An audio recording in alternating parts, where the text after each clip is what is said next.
70 pillars ఉన్నాయి. ఆ 70 పిల్లర్స్లో ఒక్క పిల్లర్ మాత్రమే హ్యాంగింగ్ పిల్లర్. అదే ఈ టెంపుల్ మొత్తాన్ని బ్యాలెన్స్ చేస్తున్న మెయిన్ పిల్లర్ అన్నది ఇక్కడ నమ్మకము. ఒకవేళ ఆ పిల్లర్ని మాత్రం కదిపినట్టు అవుతే మొత్తం టెంపుల్ కూలిపోతుందనేసి ఫ్యాక్ట్ అనమాట. సో ఇది అప్పట్లోనే కొంతమంది నమ్మలేరు. అప్పుడు ఒక బ్రిటిషరు ఈ టెంపుల్ని చూడడానికి వచ్చినప్పుడు ఇది ఒక మిత్ అనుకొని ఆ పిల్లర్ని జరపడానికి ట్రై చేశాడు. సో అలా జరిపినప్పుడు ఆ పిల్లర్ చుట్టుపక్క మొత్తం క్రాక్స్ వచ్చాయి. సో అప్పుడు ఇది సూపర్ టెక్నాలజీ యూజ్ చేసి కట్టారనేసి ఆ బ్రిటిషర్ డిక్లేర్ చేస్తాడనమాట. సో ఈ పిల్లర్ని మాత్రం జరిపితే టెంపుల్ అంతా నిజంగానే కూలిపోతుందనేసి. సో అప్పటి నుంచి ఇంకా నమ్మకం అన్నది బలపడిపోయింది. లేపాక్షి టెంపుల్లో లైవ్ అట్రాక్షన్ వచ్చేసి సీతమ్మ వారి పాదము. సో ఆల్రెడీ సీతమ్మ వారి పాదం గురించి నేను వీడియో స్టార్టింగ్లో చెప్పాను కదా. సో వాటర్ అన్నవి ఎప్పుడు ఊరుతూనే ఉంటాయన్నమాట. భక్తులందరూ ఆ వాటర్ టచ్ చేసి నెత్తి మీద వేసుకుంటున్నారు, కొంతమంది తాగుతున్నారు, కొంతమంది ఇంటికి కూడా తీసుకొని వెళ్తున్నారు. ఓవర్ నైట్ చూస్తే మాత్రం మార్నింగ్ దర్శనంలో వాటర్ అన్నవి ఫుల్ ఉంటాయంట.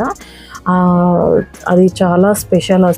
లేపాక్షి టెంపుల్లో ఈ వినాయకుడి విగ్రహాలు, అలాగే ఏనుగు శివయ్యకి అభిషేకం చేస్తున్నట్టు, పూజ చేస్తున్నట్టు చాలా మీనింగ్ఫుల్ అయితే మనకి చూడడానికి ఉన్నాయి. అండ్ తప్పకుండా వెళ్ళినప్పుడు టైం తీసుకొని అన్నీ ఎక్స్ప్లోర్ చేయండి. అండ్ ప్రపంచంలోనే అతిపెద్ద నాగలింగం కూడా ఇక్కడనే ఉంది.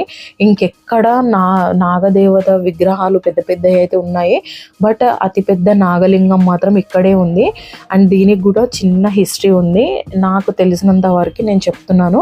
సో జక్కన్న హంపన్న అనే ఇద్దరు శిల్పులు ఆకలితోటి ఇంటికి వచ్చినప్పుడు అన్నం రెడీగా ఉండదు. అప్పుడు వాళ్ళ మదర్ నేను అన్నం వండి తీసుకొస్తాను నాయన అని లోపలికి వెళ్ళి అన్నం వండి తెచ్చే వరకే ఇంత పెద్ద నాగదేవత విగ్రహాన్ని రెడీ చేసేసి పెడతారనమాట. అప్పుడు వాళ్ళ మదర్ అది చూసి చాలా హ్యాపీగా ఫీల్ అయ్యి ఎంతో బాగుంది అని అనడం వల్ల ఆ నాగదేవత విగ్రహానికి దిష్టి తాకుతుందనమాట. అక్కడక్కడ క్రాక్స్ కూడా ఉన్నాయి.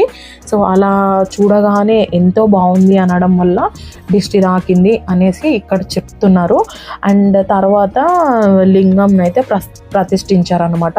కానీ చూడడానికి చాలా బాగుంది. ఇదే టెంపుల్స్ లిస్ట్. సో గణేశుడు, వీరభద్రుడు, విష్ణు, ఇంకా భద్రకాళి అమ్మవారు, ఇలా చాలామంది దేవతలు అయితే ఉన్నారు. తప్పకుండా దర్శనం అయితే చేసుకోండి.